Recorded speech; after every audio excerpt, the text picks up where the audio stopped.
So we have come to the final part of the lecture series. Our final topic today is congestive cardiac failure.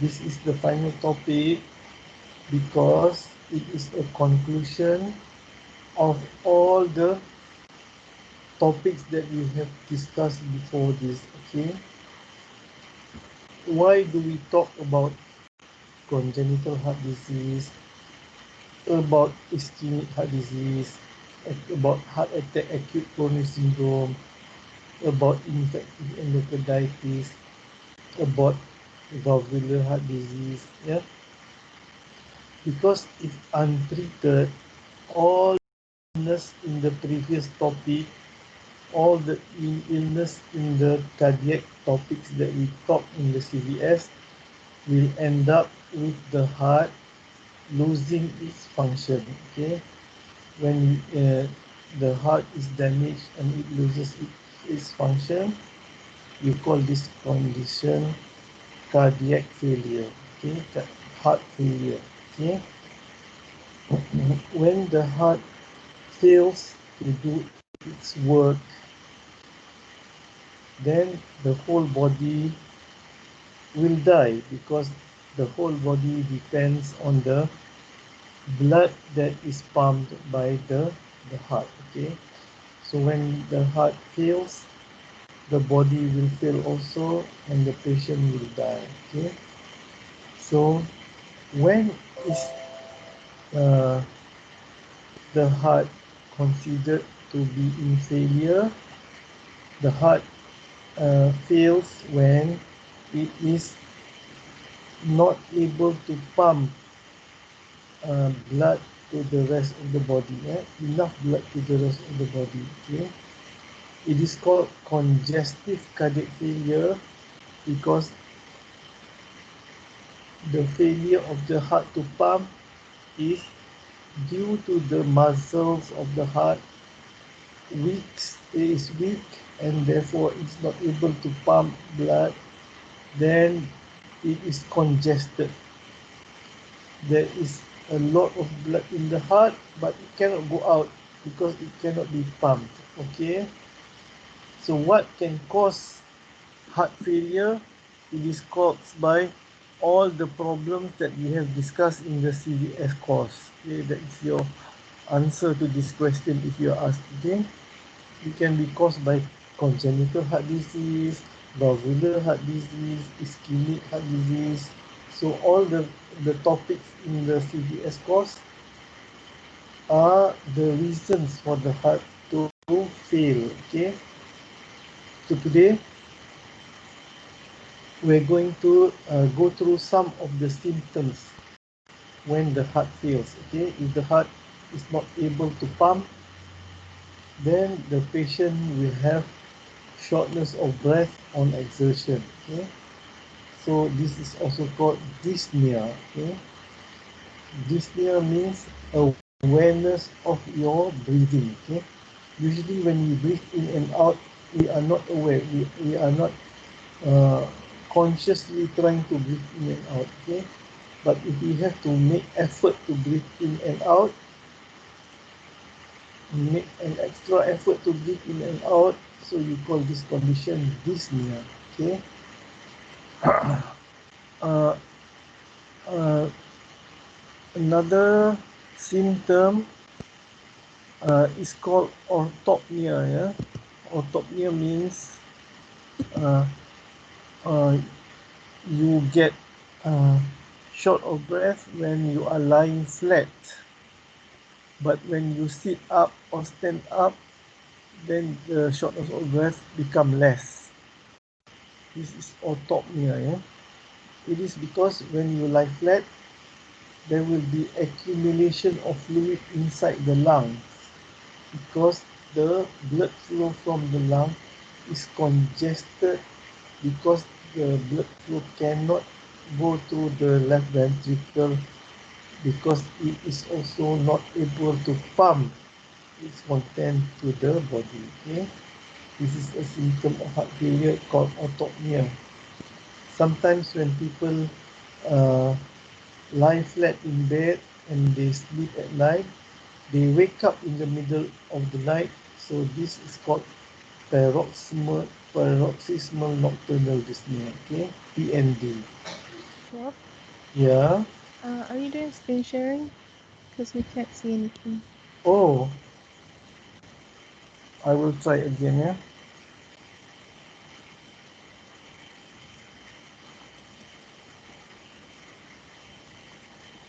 Um.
Hello.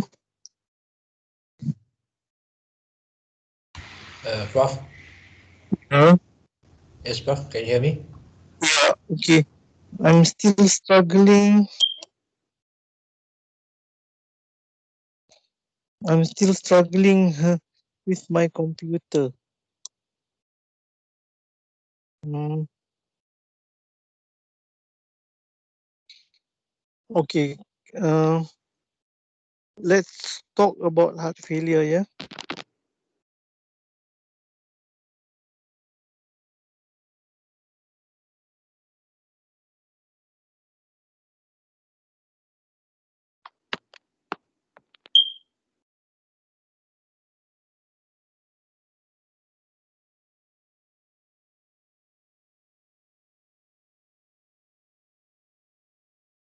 hang on.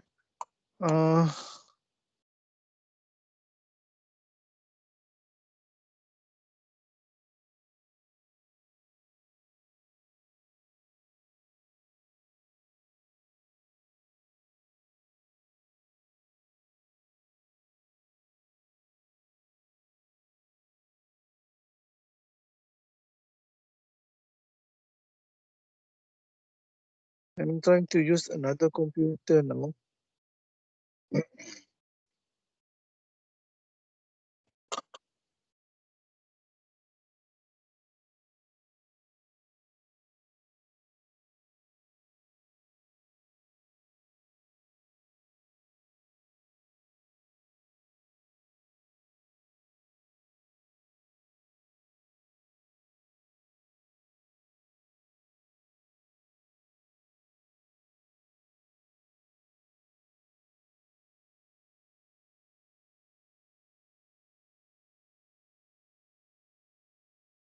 Okay, can you all hear me? Yes, Prof. Okay. So I started by explaining definition of heart failure, yeah, and the causes of heart failure, which is all the topics that we have discussed in the CVS system. So now let's talk about what happens when you have heart failure, yeah.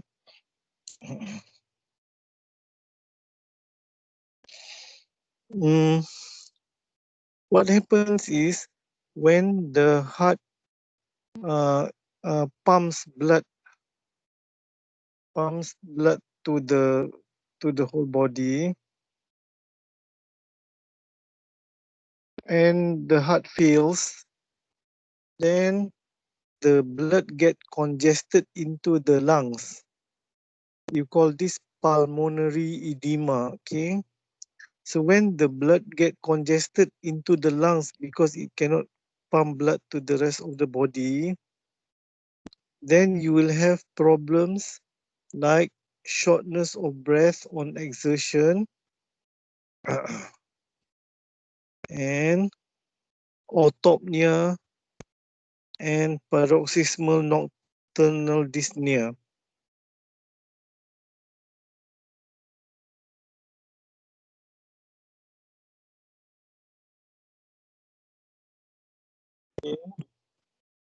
Paroxysmal nocturnal dyspnea are all variations of shortness of breath when the patient is not breathing.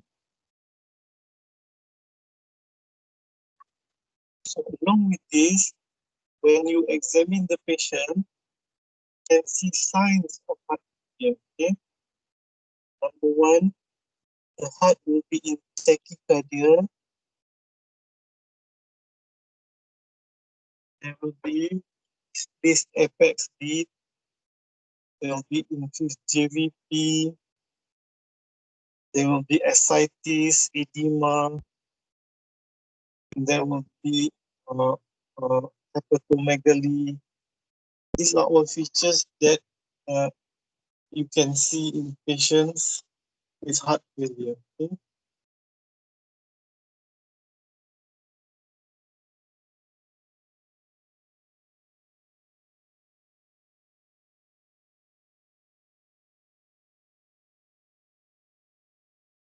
So we need to know when a patient which is in heart failure,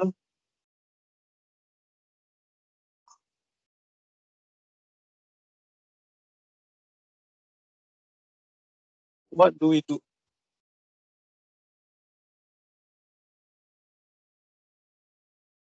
Okay, I'm trying to share my screen now. Can you see?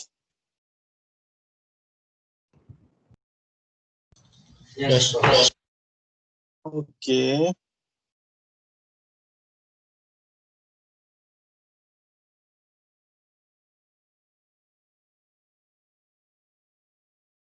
We need to know clinically how we can examine a patient and detect that he is in heart failure. Yeah.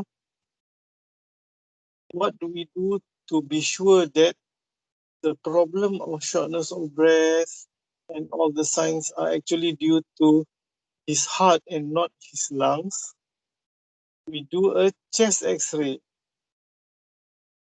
So in the chest x-ray, there are features that will tell us that it is heart failure and not because of pneumonia or a heart or a lung problem.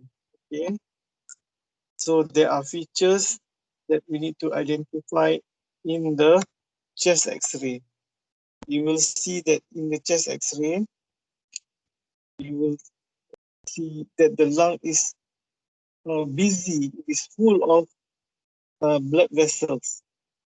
That is a manifestation of blood in the lungs which are congested because the left ventricle cannot pump blood to the rest of the body.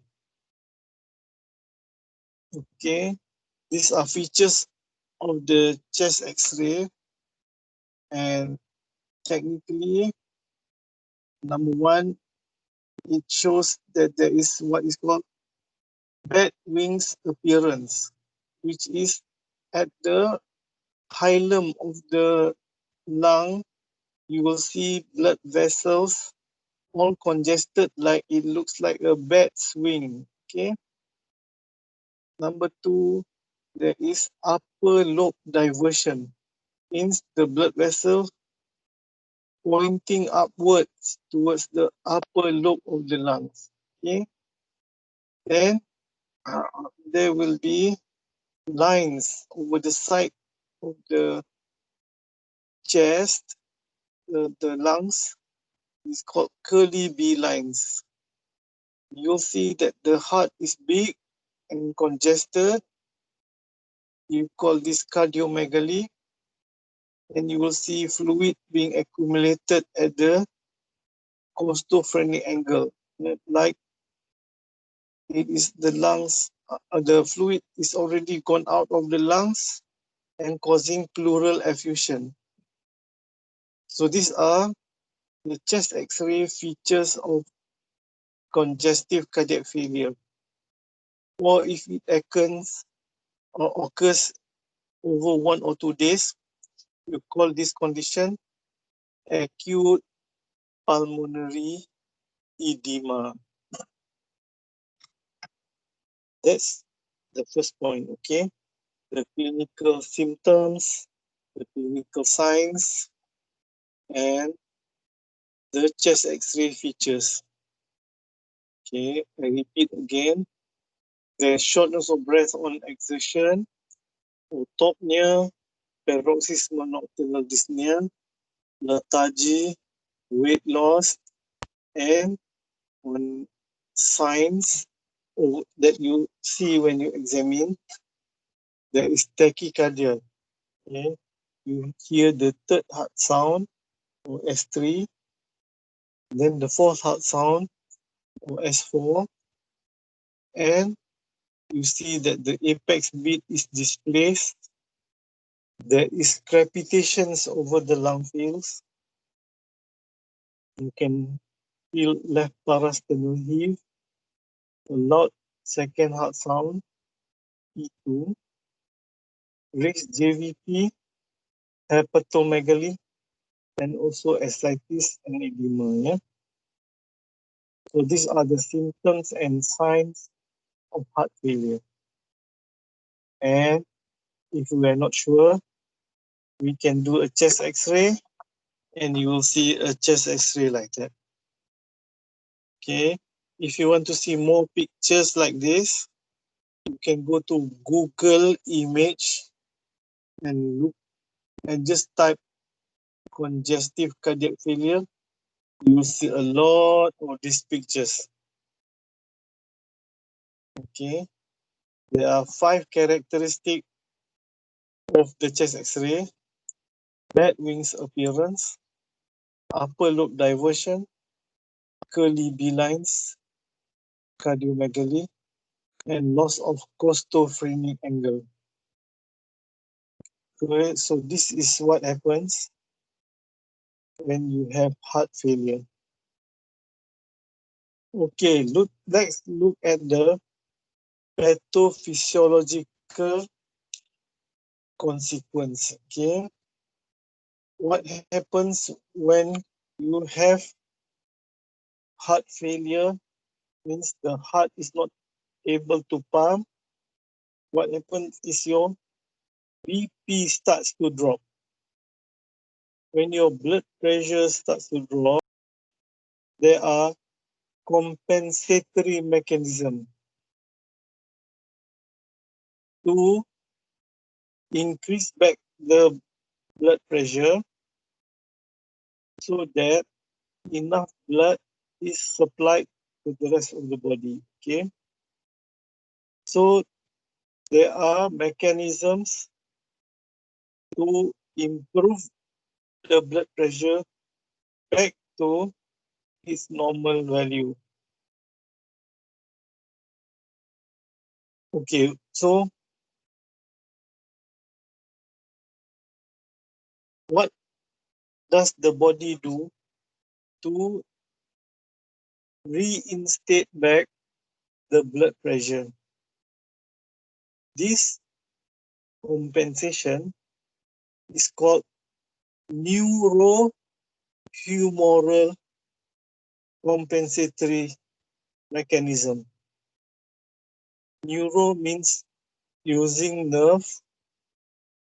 Humoral means using chemicals like enzyme, like hormones to help increase the blood pressure back to normal. What is the neurological or neural compensation? One is the quickest to react, called the sympathetic nerve. So there is sympathetic over discharge.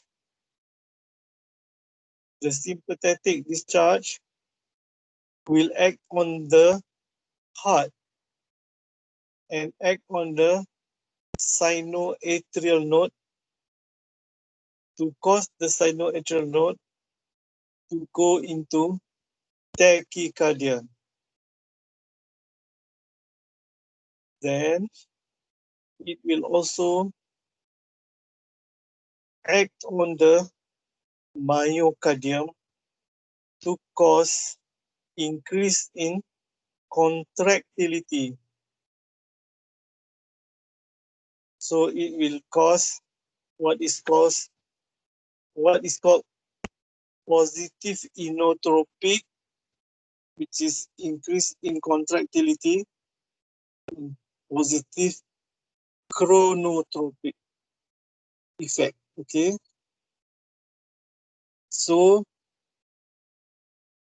this effect will increase the stroke volume, which is positive inotropicity, and increase in heart rate, which is positive chronotropicity. And because the stroke volume and heart rate is increased, there will be increase in cardiac output. Okay, then the sympathetic nerve will cause vasoconstriction, and this will increase total peripheral resistance. So increase in cardiac output and increase in total peripheral resistance will help increase blood pressure and compensate for heart failure. Okay, so the number one most active compensatory mechanism is increase in sympathetic activity. This will happen in heart failure, and you will have a patient with tachycardia and S2, S3 and S4, and you will find gallop rhythm in this patient. Okay? You will also see that they have cold peripheries as a result of vasoconstriction. Okay. The next mechanism is because you have increase in sympathetic, you will have reduction in the parasympathetic. So the parasympathetic will allow sympathetic to be predominant. This is the neural reaction. Yeah. The humoral reaction is mainly contributed by the renin-angiotensin system.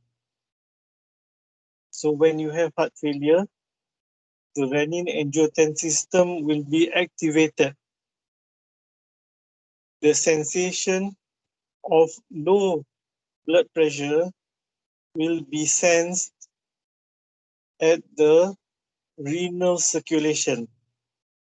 And when there is low blood pressure in the renal circulation, renin will be released by the kidneys, which will convert angiotensinogen to angiotensin 1. And angiotensin 1 will then be converted to angiotensin 2 by the angiotensin converting enzyme. This angiotensin 2 is the most prominent vasoconstrictor. It will then increase the total peripheral resistance and increase the blood pressure and give positive inotropic and also chronotropic effect on the heart. It will then compensate for the reduced blood pressure in heart failure. The next humoral compensation is because angiotensin or renin-angiotensin system also induce the production of a hormone called aldosterone.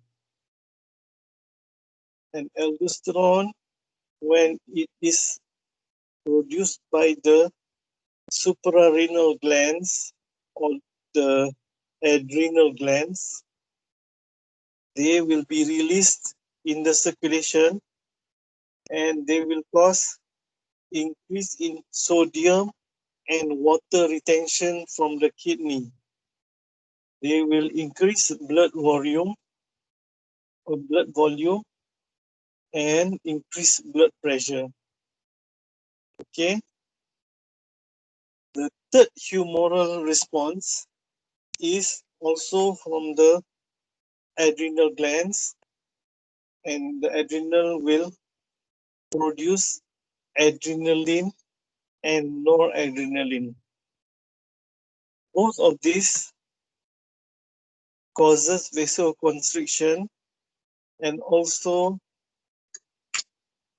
causes inotropic and chronotropic effect to the heart. And this will increase stroke volume and heart rate and increase in total peripheral resistance, hence increasing blood pressure. Okay. So all these mechanisms, the neurohumoral response will cause the heart, will force the heart to beat harder and beat faster. an increase in resistance so that the heart pump against resistance. Although this may be good to increase blood pressure, but this compensatory mechanism will damage the heart, will force the heart to work much harder than what it could do. It is like you are riding a horse and the horse is already tired. You hit the horse and you beat the horse so that it runs faster.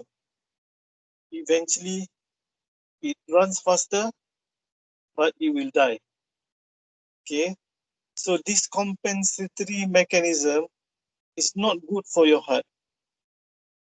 Okay, it is only good for the short term to increase blood pressure, but for long term, it will damage the heart further and the patient will die earlier. Okay, so our job as doctors is try to control this over discharge so that the heart will last longer. So how do we treat long term in patients who have heart failure? Number one, we give beta blockers. Okay,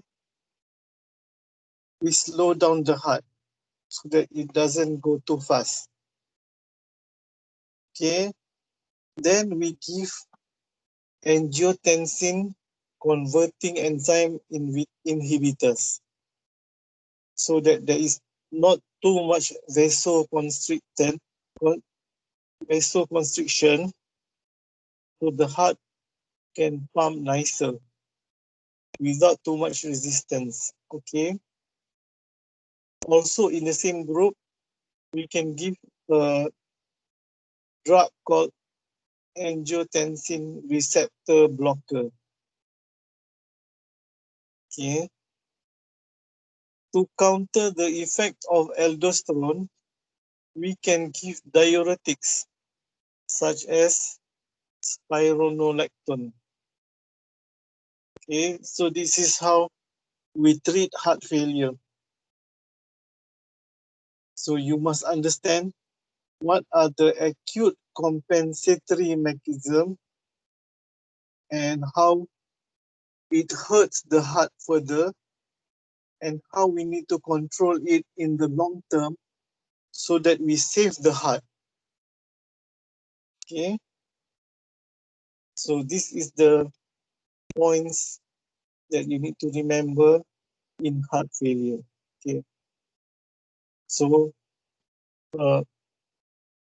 we summarize. Number one, we need to know the symptoms of heart failure. Right? Yeah, any shortness of breath, autopnia, paroxysmal nocturnal dyspnea, lethargy, and weight loss. Okay. Then we need to know the signs of heart failure. There are 10 signs. Okay. Then we need to know the chest X-ray features of heart failure. Then, now that we are certain that the patient has got heart failure from the symptoms and signs and chest X-ray, we need to treat heart failure. First, we need to know what are the body response in acute compensation. What we do is to stop or to slow down the compensatory response so that it doesn't damage the heart long term. Okay, I showed you the complex diagram that shows what happens. You can read it on your own. but basically it is summarized in this table. Okay. Okay, so that's it. That is the summary of heart failure. It is not difficult, but you need to go through over and over again, understand the mechanisms, and know the rationale of the tablets or the drugs that we use to treat heart failure. So, any questions?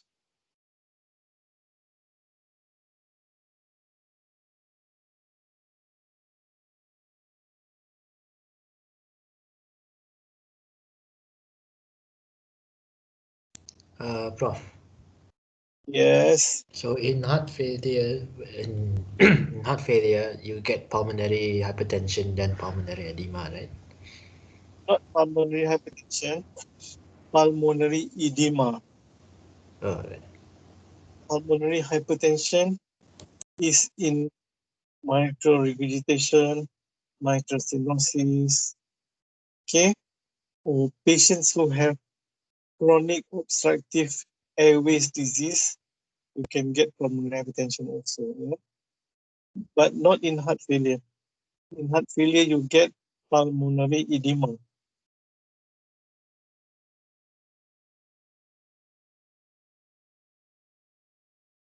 Okay?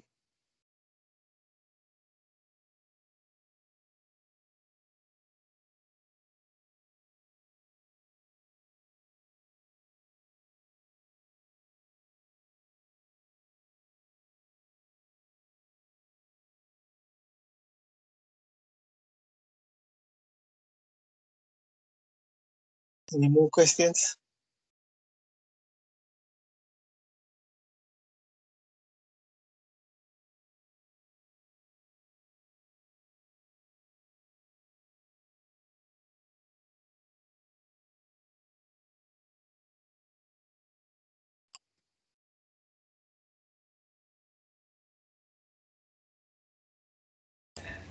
So Prof. Hello, Prof. Yes. So pulmonary edema is mainly caused by the backup of blood, right? So edema is when you have high pressure in the blood vessels, like a traffic jam. They cannot move forward, blood cannot move forward because the left ventricle is congested. Because of that, the pressure builds up in the walls of the artery, then water goes out. That is the cause of edema. So, Prof, doesn't that mean that the person also has pulmonary hypertension? No. So, pulmonary hypertension is when you have blood vessels, which are pulmonary artery, being vasoconstricted. Okay, just like you have systemic hypertension, high blood pressure. So when you have a patient who has high blood pressure, their systemic arterioles are constricted. Therefore, they have systemic hypertension. If that occurs in the lungs, you call it pulmonary hypertension. Okay, so pulmonary edema doesn't need to have pulmonary vasoconstriction. It is just that there is congestion in the left ventricle. The back pressure goes to the lungs.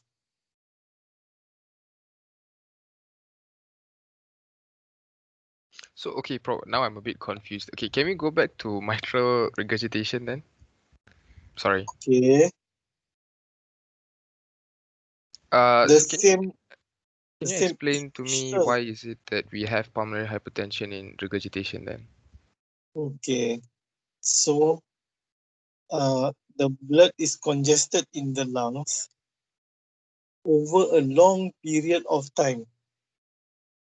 So this congestion initially can cause pulmonary edema, but on the long run will cause damage to the artery walls in the pulmonary arteries, causing pulmonary hypertension. Okay, it is a long-term effect. Okay. All right. Thank you, Prof. Okay. So pulmonary hypertension occurs after a long time, is it? Yes, yes, yes. All right.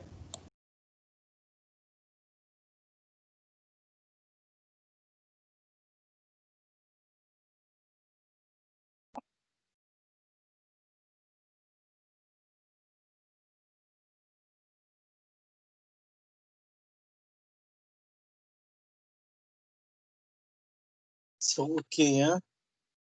Remember this table, okay? This is the most important aspect to remember in heart failure. We will ask you in exams. We will ask you what is the rationale of using beta blockers, ACE inhibitors, diuretics. So how do they help patients in heart failure? You need to understand this.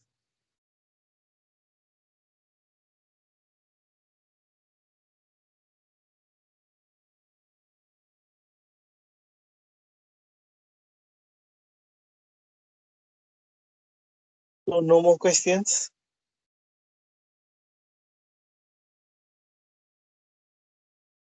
Prof, what do you mean by cardiac remodeling? Okay. So when the heart is not able to pump well, the myocardium will start to regrow or reshape or uh, elongate itself to try their best to compensate for the weakness. This is called remodeling. So the heart will change in size, in shape, to try to beat as good as it can. Sometimes the remodeling makes the heart goes out of shape and it worsens the heart failure. So not only is it weak in contracting, it is now the wrong shape to provide maximum strength to contract, con- to contract and to pump blood out of the heart. So in heart failure, there is a deformity in the size and the shape of the heart. This is called remodeling.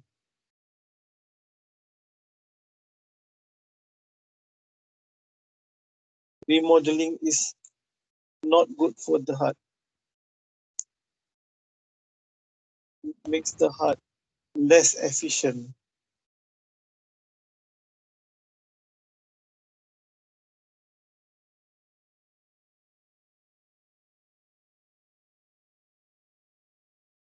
So remember, neurohumoral compensation.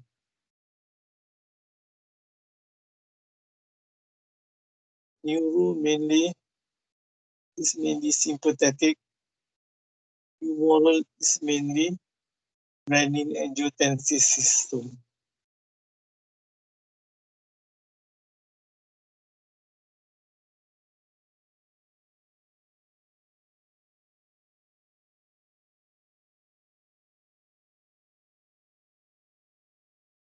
So, okay.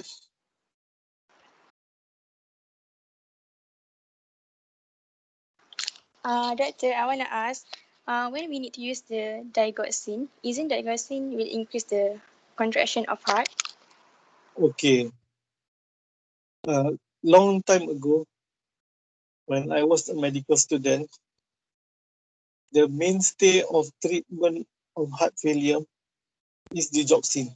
Okay.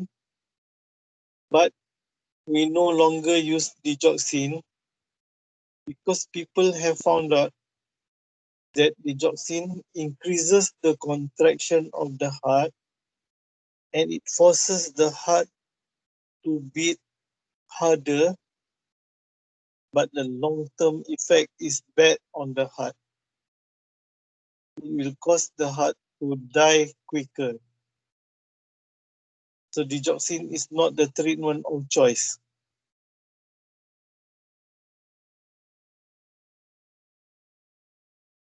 So when you are asked what is the treatment of heart failure, digoxin is not the answer. We only give digoxin in patients who has heart failure but has atrial fibrillation, for example, just to slow down the atrial fibrillation, not for heart failure. Doctor, Yes. then what would be the common treatment nowadays for heart failure? Okay. So immediately when the patient is in acute heart failure, what we need to do is to get rid of all the edema. Edema in the lungs, edema on the legs, ascites. Okay. So what we can do is give IV diuretics like furosemide only for a short period of time, maybe 1 or 2, 3 days, just to get rid of the extra fluid in the body. But for long term, we use beta blocker, we use ACE inhibitor or A2 receptor antagonist. Yeah. So furosemide is only for a temporary measure, just to get rid of the overload in the body. Okay. We can also use, if the blood pressure is too low, we need to give cardiac inotropes.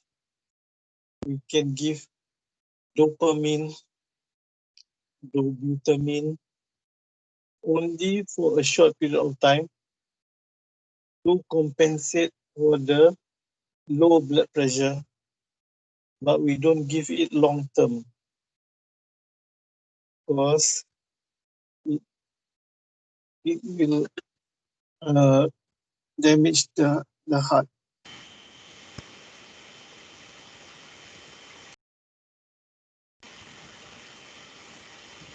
Okay. So, Prof, Alright, thank you, Prof.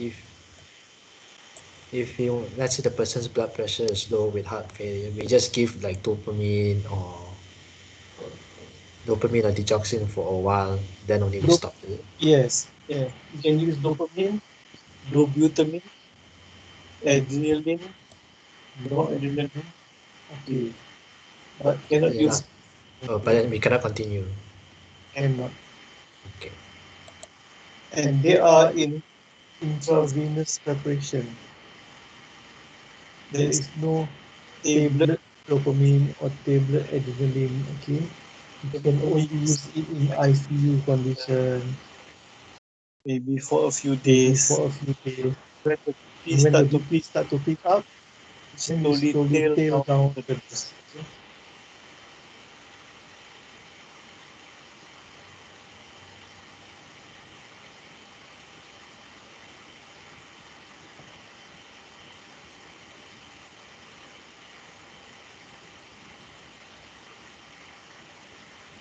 So there are also uh, attempts to treat heart failure when the heart is not able to pump. Okay,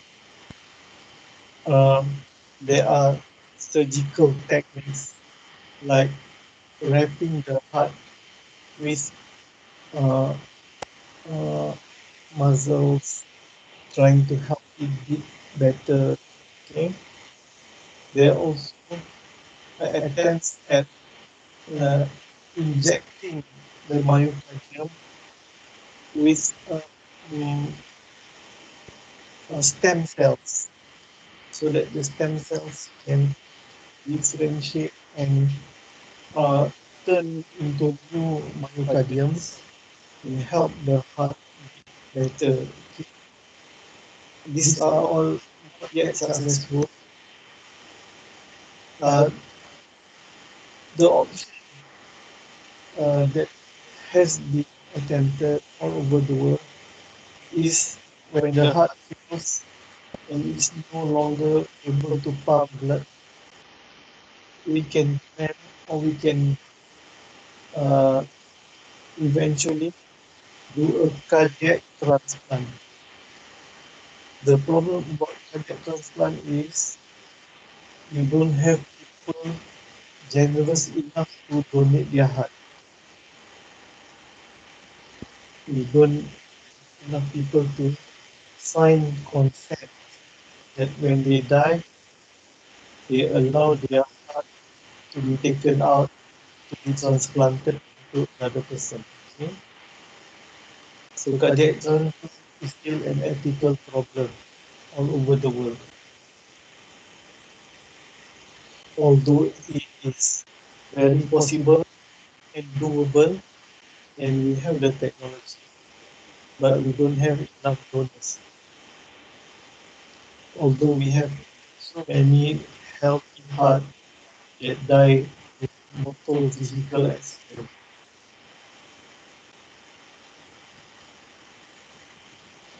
So you must encourage yourself, your friends, to volunteer, become a potential donor.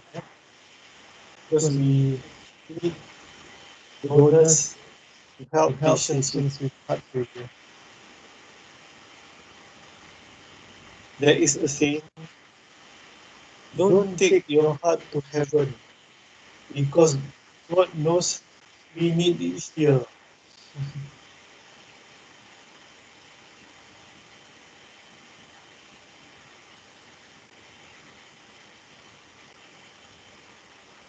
So, any last question? We have a lot of time.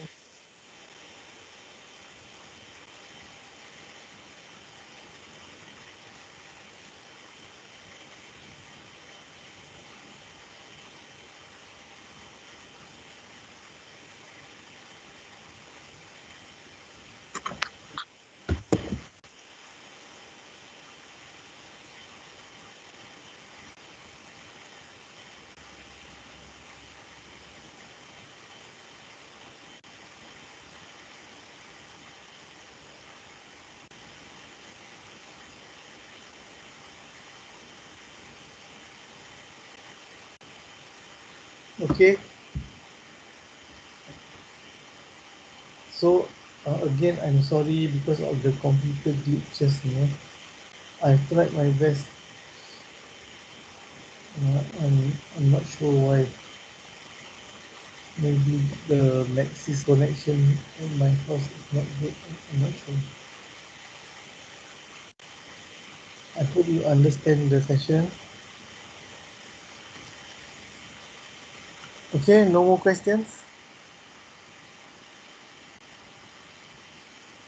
Prof, I'll send the attendance. Okay. Can you pass it to Dr. Liana, please? Yes. Okay. So thank you very much. I'm sorry. Please read my notes and try to understand them well. It is inshallah more than adequate. So Bye bye everyone. Assalamualaikum warahmatullahi wabarakatuh. I hope everyone does well in the exam. Please no failures, yeah. Inshallah the exam questions are not that difficult. Try to think hard and answer well. Inshallah, see you later. Thank you, Prof. Thank you, Prof. Thank you, Prof. Thank you, Thank you, Prof. Prof. Thank you, Thank you Prof. everyone. Thank you, Prof. Thank you, Doctor. Prof. Okay, Prof. Thank you, okay, Prof. bye bye.